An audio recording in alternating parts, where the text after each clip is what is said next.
जैसे जैसे मेरी आंखें खुल रही थीं, मुझे अपने शरीर में दर्द महसूस हो रहा था और जब मैं पूरी तरह से अपने होश में आई तो मेरी हालत खराब हो चुकी थी क्योंकि मेरे दोनों हाथ बुरी तरह से बंधे हुए थे।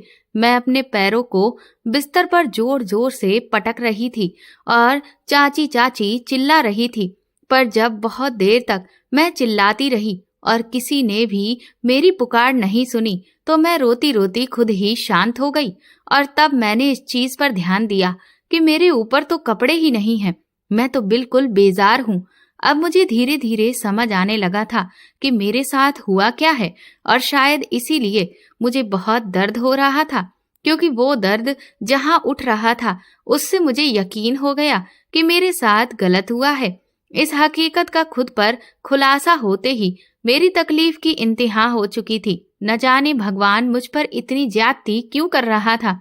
मैं पहले ही अंधी थी और आज किसी ने मेरे इसी अंधेपन का फायदा उठाया था। काफी देर रोने के बाद मैं निडाल हो गई और अपने उस बीते हुए कल के बारे में सोचने लगी जिसने आज मेरी ये हालत कर दी थी। मेरा नाम सीमा है। मैं अपने माँ बाप की इकलौती संतान थी। मेरे माता पिता मुझे बहुत प्यार करते थे।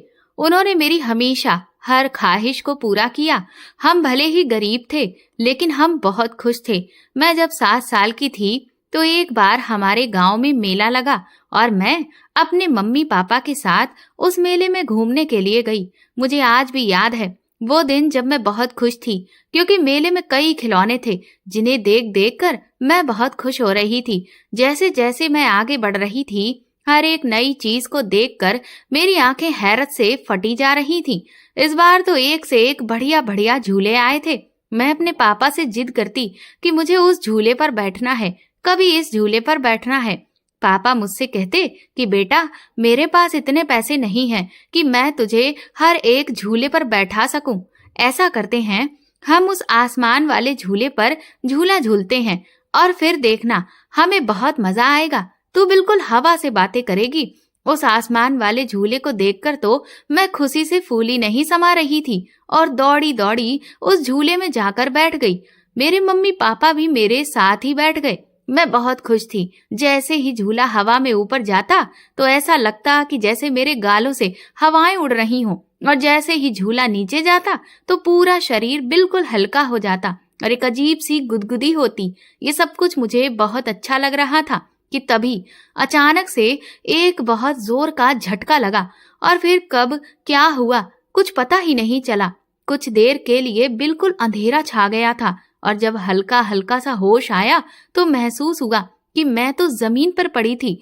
लोगों की आवाज आ रही थी। सब लोग बुरी तरह से चिल्लाकर हमारी तरफ ही दौड़ रहे थे। वो कह रहे थे कि अरे ये हादसा तो बहुत बड़ा हो गया, ये झूला नीचे कैसे गिर गया, अरे कोई ऐसा आदमी को तो उठाओ, इसे तो बहुत चोट आई है और इस औरत को भी, इसका तो सर ही फट गया है। मुझे सब कुछ सुनाई दे रहा था। फिर किसी ने कहा कि बच्ची को भी उठाओ, उसे भी बहुत चोट आई है। मेरे पूरे शरीर में बहुत दर्द हो रहा था।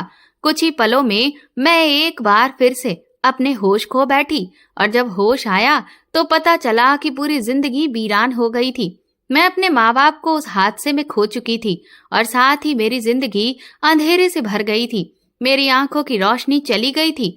अब इस अंधी जिंदगी में मेरे लिए कुछ भी नहीं बचा था। मेरे माँ बाप ही तो मेरे लिए सब कुछ थे, लेकिन अचानक से भगवान ने मुझे सब कुछ छीन लिया था। मैं मात्र 7 साल की बच्ची माँ बाप के जाने का गम क्या होता है ये भी अभी ठीक से जानती नहीं थी। मैं अनाथ हो चुकी थी। अब मेरा क्या होगा, मैं कैसे जीऊंगी, मुझे कुछ समझ नहीं आता था। मैं हर वक्त रोती रहती थी। कुछ समय बाद जब मैं ठीक हुई तो गांव वाले मुझे वापस घर के लिए ले आए, पर अब उस घर में मेरी देखभाल करने वाला कोई नहीं था और इसीलिए मुझे चाचा चाची अपने साथ अपने गांव में लेकर गए। मैं अब अपने चाचा चाची के साथ ही रह रही थी। उनकी कोई भी औलाद नहीं थी। शुरू में तो उस घर में मुझे बहुत लाड़ प्यार से रखा गया, लेकिन कुछ ही महीनों के बाद मेरी चाची को मैं बोझ लगने लगी थी। वो मुझे छोटी छोटी बातों पर ताने देती और थप्पड़ भी मार देती, जिस पर मैं बहुत रोती थी। वो मेरे चाचा को बहुत बातें सुनाती कि तुमने इस बोझ को मेरी छाती पर लाकर लाद दिया। ये अंधी किसी काम की नहीं है। मेरे चाचा उन्हें समझाने की बहुत कोशिश करते कि कुछ तो शर्म करो, तुम इतनी बेगैरत औरत हो, तुम्हें यह भी नहीं लगता कि भगवान ने तुम्हें औलाद नहीं दी है तो कम से कम उन्होंने इस बच्ची के जरिए तुम्हें माँ होने का सुख अदा किया है। लेकिन तुम्हें तो इसकी भी परवाह नहीं है, उल्टा तुम इस बच्ची को हर वक्त कोसती रहती हो। लेकिन मेरी चाची पर तो चाचा की किसी भी बात का कोई असर नहीं था। उस घर में अगर मेरी कोई परवाह करता था तो वो सिर्फ मेरे चाचा जी ही थे। वही मेरी जरूरत का ध्यान रखते थे और मेरी फिक्र करते थे। वक्त के साथ साथ मैंने अपने अंधेपन से समझौता कर लिया था और सारी चीजों को एहसास के जरिए समझना शुरू कर दिया था। पर फिर भी अक्सर मुझे अपनी वो रंग बिरंगी जिंदगी याद आ जाती थी जो मेरी उस हादसे से पहले होती थी। मैं अक्सर भगवान से कहती कि उन्होंने मेरे साथ ऐसा क्यों किया, लेकिन अभी तो ये कुछ भी नहीं था। भगवान न जाने मुझे कौन से गुनाहों की सजा दे रहा था। जब मैं 12 साल की हुई तो मेरे चाचा जी भी मुझे छोड़कर चले गए। अब सिर्फ मैं और मेरी चाची ही रह गए। अब तो मेरी चाची का जुल्म मुझ पर और भी ज्यादा बढ़ने लगा था, क्योंकि अब घर में पैसे कमाने वाला भी कोई नहीं था। इसीलिए मैं अब उनका दुगना बोझ बन गई थी। पर मैंने चाची को समझाया कि वो बिल्कुल भी फिक्र ना करें, मैं कोई ना कोई काम करूंगी और उन्हें पैसे कमा कर दूंगी। मेरी इस बात से चाची को कुछ तसल्ली हुई थी। पहले तो हम लोगों ने छोटे मोटे काम किए, लेकिन उनसे घर का खर्चा चलाना बहुत मुश्किल हो रहा था। इसीलिए चाची एक दिन हमारे गांव के जो जमींदार थे उनके यहाँ पर काम मांगने के लिए गईं, और जो बड़ी मालकिन थी उन्हें मेरी चाची पर तरस आ गया। उन्होंने मुझे और मेरी चाची दोनों को ही काम पर रख लिया। हम दोनों सालों साल हवेली में उन लोगों की खिदमत करते रहे। उस हवेली में बड़ी मालकिन और बड़े मालिक ही रहते थे। उनके 2 बेटे थे और दोनों ही उस वक्त शहर में रह रहे थे। छोटा बेटा पढ़ाई कर रहा था और बड़ा बेटा अपनी पत्नी के साथ अपना काम काज संभालता था। लेकिन कुछ समय के बाद जब बड़े मालिक का देहांत हो गया तो बड़ी मालकिन ने अपने बेटों को हवेली ही बुला लिया, क्योंकि अब वो यहाँ अकेली नहीं रह सकती थी। और उन्होंने अपने बेटों से कहा कि वो अपने पिता की जागीरदारी आकर संभालें। यहाँ पर ही उनका कारोबार अच्छा खासा चल रहा है, जिससे वो गांव में रहकर ही काफी पैसा कमा सकते हैं, और इसीलिए वो लोग गांव ही आ गए थे। सब कुछ सही चल रहा था। मेरी चाची हवेली में साफ सफाई का काम करती थी। क्योंकि मैं अंधी थी, इसी वजह से मुझे हवेली के अंदर कोई भी काम नहीं दिया गया था, बल्कि मैं बगीचे की देखभाल किया करती थी, जिसमें मेरी मदद माली भैया कर दिया करते थे। अब मुझे काफी सालों का तजुर्बा हो गया था, इसलिए भले ही मैं देख नहीं पाती थी, लेकिन फिर भी हर एक पौधे का बहुत अच्छे से ख्याल रखती थी और उनकी बहुत अच्छी कटाई छटाई भी करती थी, जिसे देखकर बड़ी मालकिन अक्सर मेरी खूब तारीफ करती थी। मेरी और मेरी चाची की जिंदगी आराम से कट रही थी, पैसा भी आ रहा था, इसलिए अब मेरी चाची मुझ पर बहुत ज्यादा जुल्म नहीं करती थी। लेकिन कहते हैं ना कि आदमी अपनी आदत से बाज नहीं आता है, इसीलिए जब कभी उन्हें मौका मिलता था तो वो मुझे ताने तो मार ही लिया करती थी। धीरे धीरे मैं 18 साल की हो गई और गांव के काफी सारे लोग मेरी चाची से कहने लगे कि वो अभी से मेरे लिए कोई लड़का देखें, क्योंकि मैं अंधी हूँ तो इसीलिए मेरे लिए लड़का ढूंढने में बहुत दिक्कत होगी। इस बात पर मेरी चाची उन्हें कोई जवाब नहीं देती थी। मैं तो अपनी जिंदगी से पहले ही समझौता कर चुकी थी और मैंने सोच लिया था कि मैं किसी से भी शादी नहीं करूंगी। भला एक अंधी लड़की का कौन हाथ थामेगा। लेकिन अब मैं कुछ दिनों से देख रही थी कि मेरी चाची का स्वभाव मेरे प्रति एकदम से बहुत नरम पड़ गया था। वो मुझसे बहुत प्यार से बात करने लगी थी, और तो और वो मेरे किसी भी काम में कोई कमी नहीं निकालती थी। अगर कभी कोई गलती हो भी जाती तो उल्टा बहुत ही प्यार से उस गलती को नजरअंदाज कर देती थी। मुझे तो समझ ही नहीं आ रहा था कि अचानक से मेरी चाची को क्या हो गया है। एक दिन मेरे घर के दरवाजे पर दस्तक हुई। उस दिन हवेली के सभी लोग शहर में अपने किसी रिश्तेदार के फंक्शन में गए हुए थे और इसीलिए मेरी और चाची की छुट्टी थी और हम लोग घर पर आराम कर रहे थे। जैसे ही दरवाजे पर दस्तक हुई, मेरी चाची ने मुझे अंदर वाले कमरे से कोई सामान लाने को कहा। मैं जैसे ही उस कमरे में पहुंची तो अचानक से मुझे दरवाजे के बंद होने की आवाज आई। मैं झट से वापस दरवाजे के पास आई तो देखा मेरी चाची ने मुझे कमरे में बंद कर दिया था। मुझे बहुत हैरानी हुई कि चाची ने भला ऐसा क्यों किया।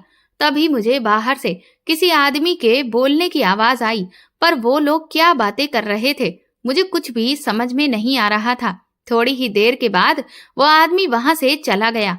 मेरी चाची अपने आप में ही कुछ बड़बड़ा कर बहुत खुश हो रही थी। मैंने सुना कि वो कह रही थी कि अब तो मैं लखपति हो गई। मुझे समझ नहीं आ रहा था कि वो ये सब क्या कह रही है। मैंने तुरंत ही चाची चाची चिल्लाना शुरू कर दिया। तो थोड़ी देर के बाद उन्होंने मेरे कमरे का दरवाजा खोला। मैंने उनसे कहा कि चाची, आपने मुझे कमरे में बंद क्यों किया था? वो कहने लगी, पागल हो गई है क्या? भला मैं तुझे कमरे में बंद क्यों करूंगी? तूने खुद ही अंदर जाते हुए दरवाजा बंद कर लिया होगा। अब ये दरवाजे बहुत पुराने हो गए हैं, इसीलिए जाम हो जाते हैं। ये कहकर चाची वहां से बाहर चली गई। मैं हैरान थी कि भला वो झूठ क्यों बोल रही है और वो आदमी कौन था। मुझे कुछ भी समझ में नहीं आ रहा था। फिर उसके अगले ही दिन चाची न जाने कहां से ढेर सारा सामान लेकर आई। कहने लगी, मैंने एक बहुत अच्छी पूजा रखवाई है और देख, मैं तेरे लिए और अपने लिए कितने सुंदर सुंदर कपड़े लेकर आई हूँ। मैं जब बाजार गई तो वहां मैंने ये लहंगा टंगा हुआ देखा। मुझे लगा मेरी सीमा के ऊपर तो ये लहंगा बहुत अच्छा लगेगा और इसीलिए मैं तेरे लिए ये खरीद लाई। जा, जल्दी से इसे पहन कर आ जा और मुझे भी तो दिखा कि मेरी बेटी कैसी लगेगी। अपनी चाची के मुंह से ऐसे सहज भरे शब्द सुनकर मेरी तो हैरत की इंतहा ही नहीं थी। ये मेरी चाची को हो क्या गया था? आज उन्होंने पहली बार मुझे बेटी कहकर पुकारा था और वो खुद मेरे लिए कोई चीज लेकर आई थी। ये उल्टी गंगा कैसे बहने लगी थी? मुझे तो कुछ समझ नहीं आ रहा था, लेकिन मैंने उनकी बात को नहीं काटा क्योंकि मैं नहीं चाहती थी कि उनके मुंह से निकलने वाला शहद जहर में बदल जाए, और इसीलिए मैंने तुरंत ही जाकर वो लहंगा पहन लिया। मैं जैसे ही कमरे से निकल कर आई, मेरी चाची तो बहुत खुश हो गई। कहने लगी, तू तो हूर की परी लगती है। सच कहती हूँ, तुझमें कोई ऐब नहीं है सिवाय अंधेपन के। अगर तू अंधी नहीं होती ना तो गांव के सारे ही लड़के तुझ पर मर मिटते। उस वक्त न जाने क्यों, लेकिन चाची की इस बात ने मुझे शर्माने पर मजबूर कर दिया था। चाची कहने लगी, अरे वाह, मेरी बेटी तो बड़ा ही अच्छा शर्माती है। देखो तो कैसे खुशी के मारे गाल लाल हो रहे हैं। चाची कहने लगी, बैठ, यहाँ देख, मैं तेरे लिए कुछ गहने भी लाई हूँ। उन्होंने मुझे सारे गहने पहनाए और अच्छे से मेरे बालों को बांध दिया और फिर मेरे चेहरे पर क्रीम पाउडर भी लगाया। वो कहने लगी, आज पूजा है और हम दोनों माँ बेटी बहुत अच्छे से तैयार होकर उस पूजा में शामिल होंगे। मैंने पूछा, चाची, ये किस चीज की पूजा है? वो कहने लगी, अरे अब हमारे पास पैसे की कोई कमी नहीं है, तो भगवान को इसका शुक्रिया अदा भी तो करना चाहिए, इसीलिए मैंने ये पूजा रखवाई है। इसके बाद जब हम दोनों तैयार हो गए तो चाची मुझे लेकर जाने लगी। फिर अचानक से बोली कि पहले ऐसा करते हैं, कुछ खा पी लेते हैं क्योंकि उस पूजा में बहुत समय लगेगा। मैंने चाची से कहा, लेकिन पूजा से पहले कुछ खाने की जरूरत क्या है? हम पूजा के बाद खा लेंगे। इस बात पर न जाने क्यों चाची नाराज हो गई। कहने लगी, बस यही तो मुझे तेरी बात अच्छी नहीं लगती कि तू मेरी हर बात काटने के लिए खड़ी रहती है। तुझे पता है ना कि मेरी बात से कोई इनकार करे तो मुझसे बर्दाश्त नहीं होता, और फिर तू कहती है कि तेरी चाची तुझे प्यार नहीं करती। अब बता, जब तू अपनी चाची की कोई बात नहीं मानेगी तो मुझे गुस्सा नहीं आएगा? मैं चाची के गुस्से को देखकर सहम गई। मैंने कहा, ठीक है चाची, मुझे माफ कर दीजिए। चलिए पहले कुछ खा लेते हैं। इसके बाद मैंने जैसे ही कुछ खाया, अचानक से ना जाने क्या हुआ, मेरा सर बहुत भारी होने लगा और ऐसा लगा कि जैसे मुझे बहुत गहरी नींद आ रही है, और मैं बैठे बैठे ही लुढ़क गई। और जब होश आया तो मेरी ये हालत थी। अब मुझे समझ आ रहा था कि वो सब मेरी चाची का ढोंग था। वो तो मेरे साथ धोखा कर रही थी। उन्होंने मुझे जरूर किसी आदमी को बेच दिया है जिसने मेरा ये हाल कर दिया है। वो बहुत बुरी है। वो मुझे बेटी कह रही थी और उसने अपनी ही बेटी की इज्जत को तार तार करवा दिया। अभी मैं ये सब सोच ही रही थी कि तभी अचानक मैं जिस कमरे में थी वहां का दरवाजा खुलने की आवाज आई, जिससे मैं बुरी तरह से सहम गई। और तभी एक आदमी आया जिसकी आवाज बहुत भारी भरकम थी। वो मुझसे कहने लगा, तो आ गया तुम्हें होश? चलो अच्छा ही है, मैं तुम्हारे हाथ खोलता हूँ, लेकिन कोई भी हरकत करने की कोशिश मत करना, वरना तुम्हारा अंजाम बहुत बुरा होगा। मुझे उस आदमी से बहुत डर लग रहा था। उसने मेरे हाथ खोल दिए और फिर मुझे मेरे कपड़े दिए। मैंने सारे कपड़ों को तुरंत ही जल्दी जल्दी पहन लिया। वो कहने लगा, देखो सीमा, मैं तुम्हें एक बात साफ साफ बता देता हूँ। मैंने तुम्हें तुम्हारी चाची से खरीदा है और उसकी वजह ये है कि मुझे तुमसे बच्चा चाहिए, और जब तक मुझे तुमसे बच्चा नहीं मिल जाता तुम यहाँ से एक कदम भी बाहर नहीं निकाल सकती हो। लेकिन हाँ, जिस दिन तुम मुझे मेरा वारिस दे दोगी उस दिन से तुम आजाद हो। मैं तुम्हें भी रुपए पैसे में तोल दूंगा। तुम फिक्र मत करो, तुम मुझे बच्चा दोगी, उसके बदले में मैं तुम्हें उसकी पूरी कीमत दूंगा। इतने पैसे दूंगा कि तुम पूरी जिंदगी ऐश के साथ जी सकोगी। उस आदमी की इस बात ने तो मुझे हिलाकर रख दिया था। मैं उसके सामने हाथ जोड़ते हुए गिड़गिड़ाने लगी कि मुझे छोड़ दो, मेरे साथ ऐसा मत करो। लेकिन उस आदमी ने मुझ पर रहम नहीं खाया और वो मुझे उस कमरे में बंद करके चला गया।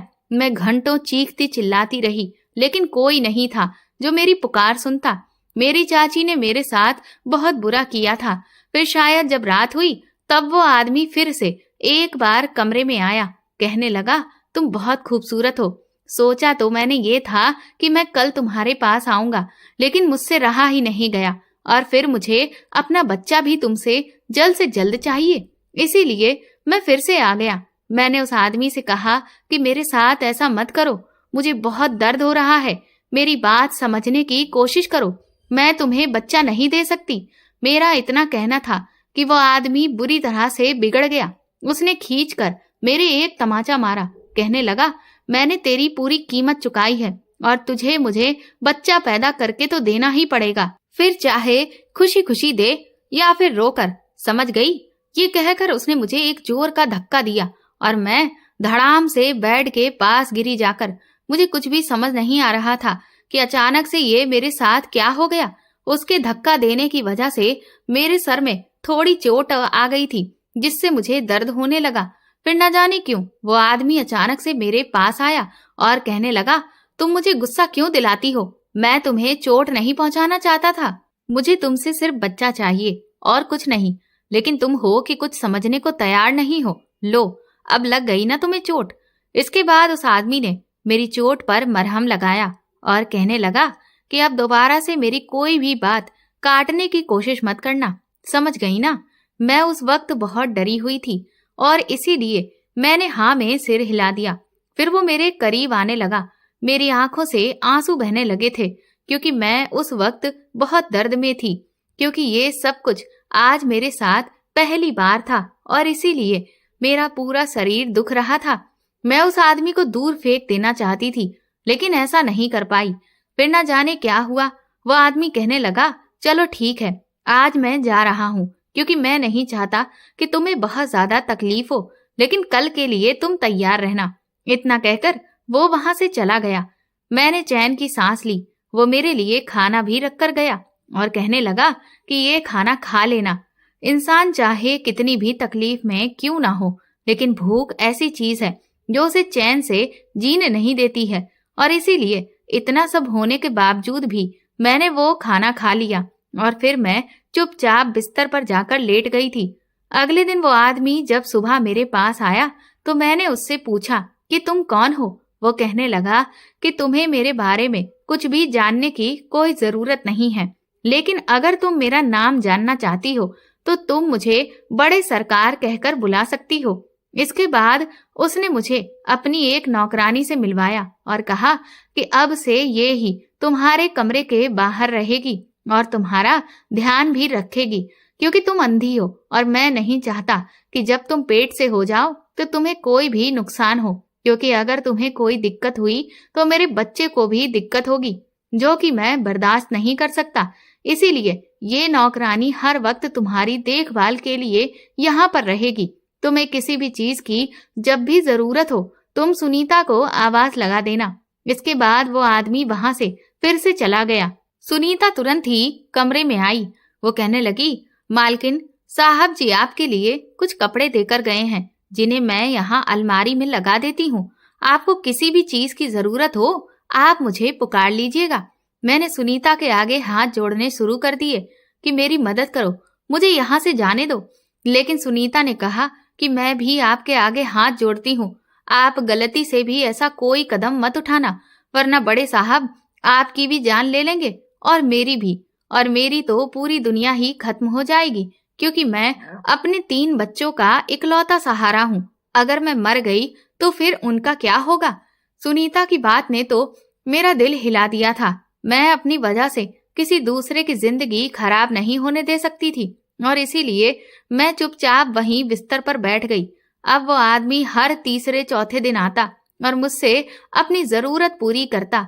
मैं रोती रहती, लेकिन वो मुझे बार बार समझाता कि बस कुछ ही दिनों की बात है, तुम एक बार पेट से हो जाओगी तो ये सब बंद हो जाएगा। एक दिन बड़े साहब शराब के नशे में मेरे पास आए। मुझे लगा कि आज वो न जाने मेरे साथ कैसा बर्ताव करेंगे, लेकिन हैरत मुझे तब हुई जब वो फूट फूट कर रोने लगे। हालांकि मुझे उस आदमी से नफरत होती थी, लेकिन ना जाने क्यों उस वक्त उसके रोने की आवाज से मेरा दिल पिघल गया। मैं उसके पास जाकर बैठ गई और उसने भी अपना सर मेरे कंधे पर रख दिया। भले ही हमारी शादी नहीं हुई थी, लेकिन हमारे बीच पति पत्नी का रिश्ता तो था, और शायद इसी वजह से इतने दिनों में हमारे इसी रिश्ते की वजह से मेरे दिल में उसके लिए कुछ जज्बात पैदा होने लगे थे, और मैंने भी उन्हीं जज्बातों में बहकर उसे गले से लगा लिया। वो मुझसे कहने लगा, सीमा, जिंदगी हमें इतनी तकलीफ क्यों देती है? मैंने कहा, भला आपको किस बात की तकलीफ? आप तो मुझे बहुत ही अमीर आदमी लगते हैं। जिसके पास पैसा होता है उसके पास तो सब कुछ होता है। वो कहने लगे, ऐसा नहीं है, पैसा हमें वो खुशियां खरीद कर नहीं दे सकता है जो हम चाहते हैं। मैंने कहा, भला आपको क्या तकलीफ है? तो वो कहने लगे कि मैं कितने सालों से अपने बच्चे को अपनी गोद में खिलाने की खातिर तरस रहा हूँ, लेकिन आज तक मेरी ये इच्छा अधूरी ही है। मेरे पास पैसे की कोई कमी नहीं, लेकिन फिर भी देखो, मैं आज भी बे औलाद हूँ, जिस वजह से मुझे लोगों के ना जाने कितने ताने सुनने पड़ते हैं। हर कोई मुझे शक की निगाह से देखता है, लेकिन तुम मेरा ये दुख नहीं समझ सकती। मैंने कहा, मैं आपका दुख नहीं समझ सकती। जो इंसान खुद पूरी तरह से दुख में डूबा हो, उसे भला आप ऐसा कैसे कह सकते हैं? वो कहने लगे, मैं जानता हूँ कि तुम अपने इस अंधेपन की वजह से दुखी हो, लेकिन इससे भी ज्यादा दुख तब होता है जब हमारे अपने ही हमारा साथ नहीं देते। मैंने कहा कि ये तो आपने सच कहा, दुख तब भी होता है जब हमारे अपने साथ नहीं देते, और दुख तब भी होता है जब हमारे अपने साथ ही नहीं होते।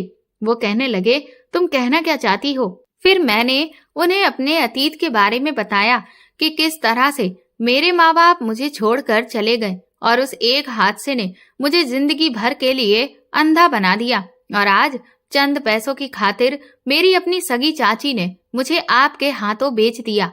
मेरी इस बात पर शायद उस आदमी को थोड़ी शर्मिंदगी हुई। वो कहने लगा, मैं जानता हूँ सीमा कि मैंने तुम्हारे साथ गलत किया है, लेकिन मैं क्या करूँ? मेरे पास इसके अलावा और कोई रास्ता नहीं था। मैं भी मजबूर हूँ, लेकिन मैं सच कहता हूँ, जिस दिन मैं बाप बन जाऊंगा, मैं तुम्हारी जिंदगी के सारे दर्द खत्म कर दूंगा। ये कहकर वो वहां से उठकर चले गए थे।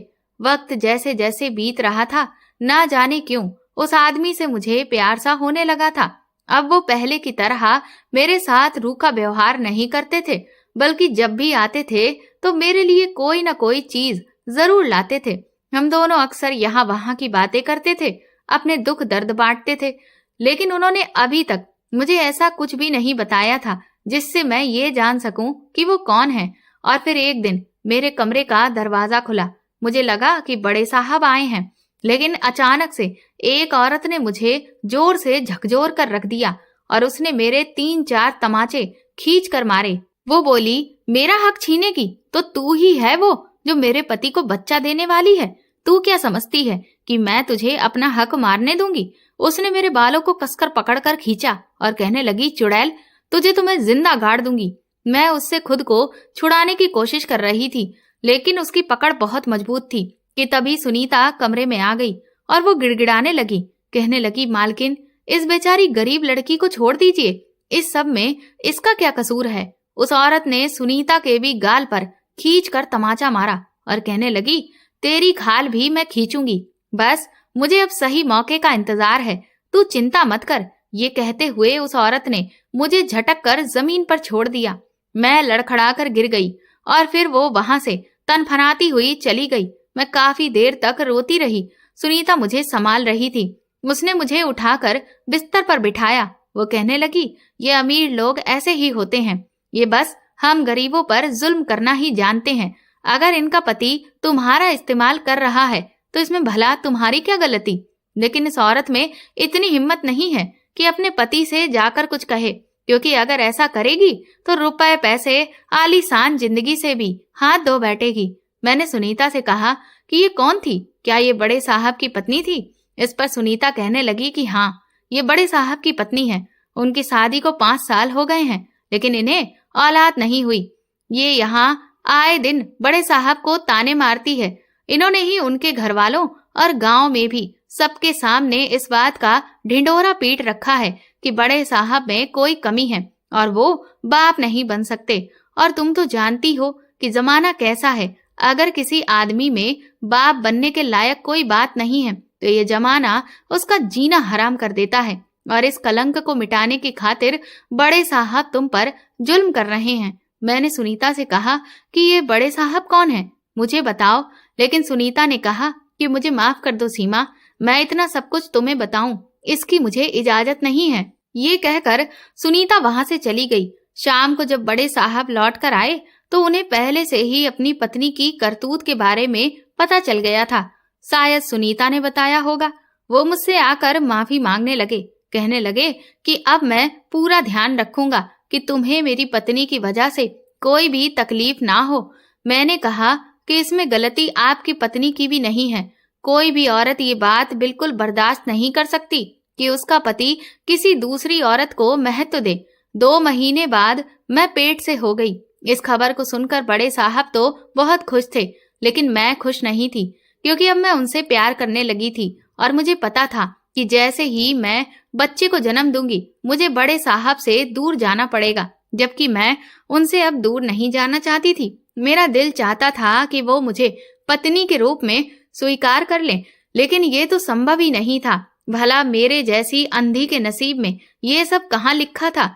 इसीलिए मैंने सोचा कि मेरी ना सही, कम से कम बड़े साहब की ख्वाहिश तो पूरी ही होनी चाहिए। और इसीलिए मैं अपने बच्चे का बहुत ख्याल रख रही थी।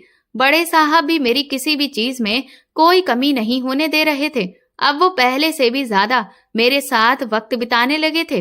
वक्त वक्त पर मेरा डॉक्टर से चेकअप करवाने भी ले जाते थे। सब कुछ ठीक चल रहा था कि एक दिन मैंने अपने कमरे के बाहर कुछ अजीब सी आवाजें सुनी। और जब मैंने ध्यान से सुना तो बाहर कुछ लोग थे जो कह रहे थे कि बड़े साहब का एक्सीडेंट हो गया है। ये सुनकर मेरे तो होश ही उड़ गए थे। मैंने झट से दरवाजा खोलने की कोशिश की तो दरवाजा खुल गया। मुझे उस वक्त इस बात का भी होश नहीं रहा कि मैं अंधी हूँ। मैं यहाँ वहां दौड़ी चली जा रही थी और सुनीता को पुकार रही थी कि तभी मैं सीढ़ियों के पास पहुंची और ना जाने कैसे मेरा पैर फिसल गया और मैं धड़ाम से नीचे गिरी जाकर। फिर मुझे होश ही नहीं रहा और जब होश आया तो बड़े साहब मेरे पास ही बैठे थे। मैंने उनसे पूछा कि आप ठीक तो हैं, आपको कुछ हुआ तो नहीं? वो हैरत से मुझसे पूछने लगे कि मुझे भला क्या होगा, मैं तो बिल्कुल ठीक हूँ। मैंने कहा कि मैंने तो सुना था कि आपका एक्सीडेंट हो गया है और मैं बहुत बुरी तरह से घबरा गई थी, इसीलिए तो मैं ऐसे भागी और तभी मेरा हाथ मेरे पेट पर गया और फिर मेरी तो दुनिया ही उजड़ गई थी। मैं दर्द से छटपटाने लगी और रोकर कहने लगी, मेरा बच्चा कहाँ है? बड़े साहब कहने लगे कि हमने अपना बच्चा खो दिया सीमा। तुमने आज जो लापरवाही की है उसका खामियाजा आज हमारे बच्चे को भुगतना पड़ा। मैंने कहा कि लेकिन ये सब कैसे हो गया? बड़े साहब कहने लगे कि तुम्हारा पैर सीढ़ियों से फिसल गया था। मुझे तो लगा था कि तुम शायद भागने की कोशिश कर रही थी, लेकिन अब मुझे समझ आ रहा है कि ये सब तुम्हारे साथ चाल चली गई। मुझे माफ कर दो सीमा, मेरी वजह से तुम्हें कितना कुछ झेलना पड़ा। बड़े साहब कहने लगे, लेकिन मैं अब अपने किए हुए पाप का प्रायश्चित करूंगा। वो कहने लगे कि मैं तुम्हारी आंखों का ऑपरेशन करवाऊंगा। तुमने बताया कि तुम जन्म से अंधी नहीं हो, तो इसका मतलब अभी भी उम्मीद है कि तुम्हारी आंखें वापस आ सकती हैं। इधर बड़े साहब ने मुझे शहर के सबसे बड़े डॉक्टर के पास दिखाना शुरू कर दिया था और डॉक्टर ने कहा कि ऑपरेशन के बाद मेरी आंखें वापस भी आ जाएंगी। इस खबर को सुनकर मैं भी बहुत खुश थी और बड़े साहब भी। वो कहने लगे, एक बार तुम्हारी आंखें वापस आ जाएं, फिर तुम आजाद हो, तुम जैसे चाहे अपनी जिंदगी जी सकती हो। मैंने उनसे कहा कि और हमारा बच्चा?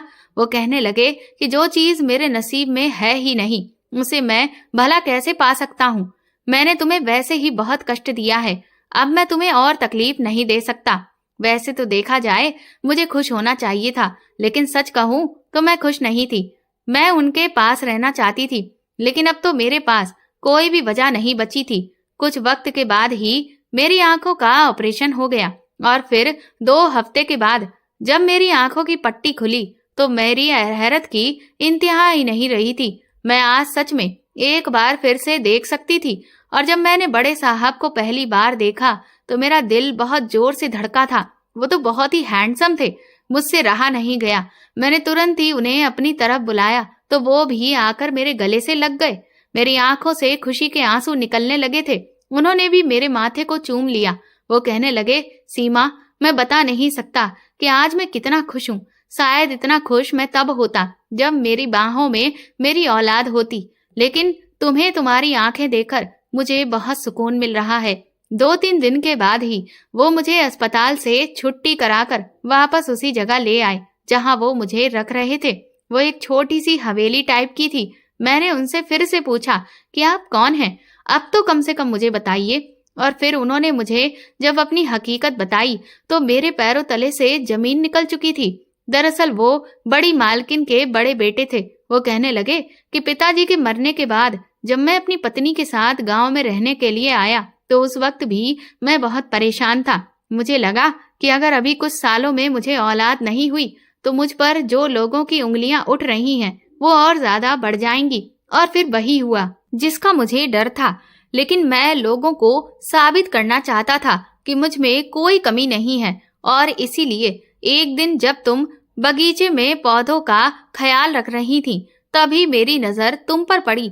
मैंने जब तुम्हारी चाची से तुम्हारे बारे में पूछा तो पता चला कि तुम अंधी हो, तुम बहुत खूबसूरत हो। मुझे लगा कि तुम मेरी औलाद पैदा करने के लिए बिल्कुल सही हो, क्योंकि मैं एक खूबसूरत बच्चा चाहता था जो कि बिल्कुल मेरे जैसा ही लगे। और इसीलिए मैंने तुम्हारी चाची को पैसों का लालच दिया और वो झट से इस काम के लिए तैयार हो गई। और जब मैं घर जाकर उसके हाथ में नोटों की गड्डियां पकड़ा कर आया तो उसने बड़ी ही चालाकी से तुम्हें बेवकूफ बनाकर नशे वाला लड्डू खिला दिया और मेरे पास लाकर छोड़ गई थी। लेकिन अब तुम आजाद हो, अब मुझे तुमसे कुछ भी नहीं चाहिए। मैं बड़े साहब के गले लग गई और कहा कि पर अब मैं आजाद नहीं होना चाहती, मैं आपसे प्यार करती हूँ। मेरी इस बात से बड़े साहब हैरान हो गए। वो कहने लगे, ये तुम क्या कह रही हो सीमा?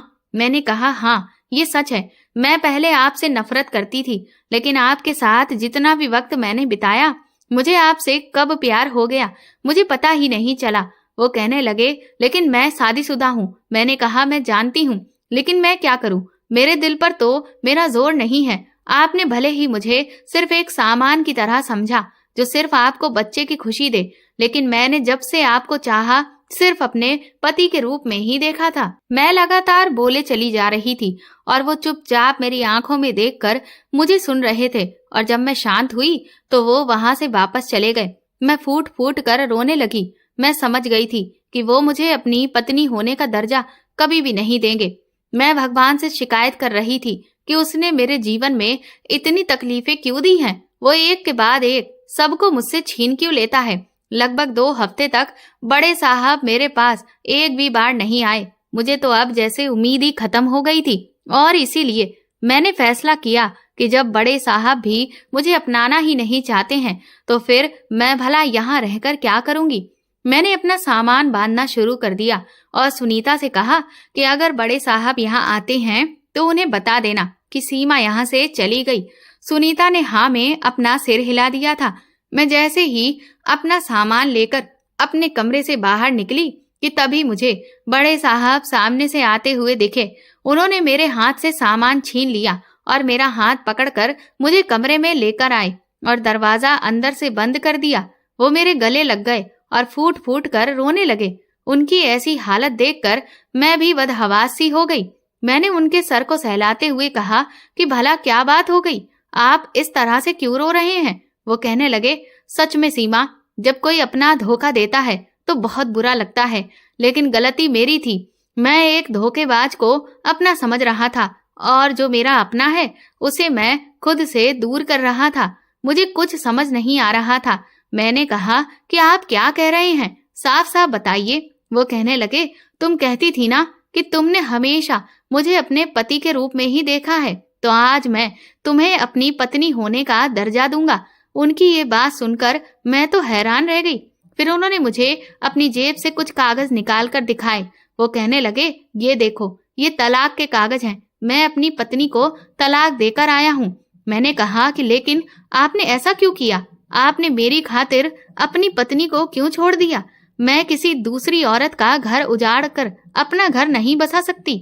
वो कहने लगे, किस बात का घर? वो तो बेवफा थी, बदचलन थी। वो कहने लगे, दरअसल इतने सालों से उसने दवा खाकर कभी भी खुद जानबूझकर खुद को पेट से होने ही नहीं दिया और सब जगह मेरी बदनामी करती रही कि मैं ही बाप बनने के काबिल नहीं हूँ।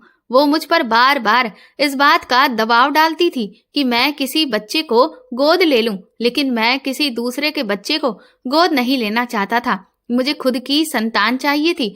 उसने कभी भी ये नहीं सोचा था कि मैं किसी दूसरी औरत से भी बच्चा पैदा कर सकता हूँ, क्योंकि मैं उसे सच में बहुत प्यार करता था और उसके अलावा किसी और के बारे में सोचता भी नहीं था। पर जैसे जैसे मैंने उसका रवैया देखा कि उसे तो मेरी इज्जत की जरा भी परवाह ही नहीं थी।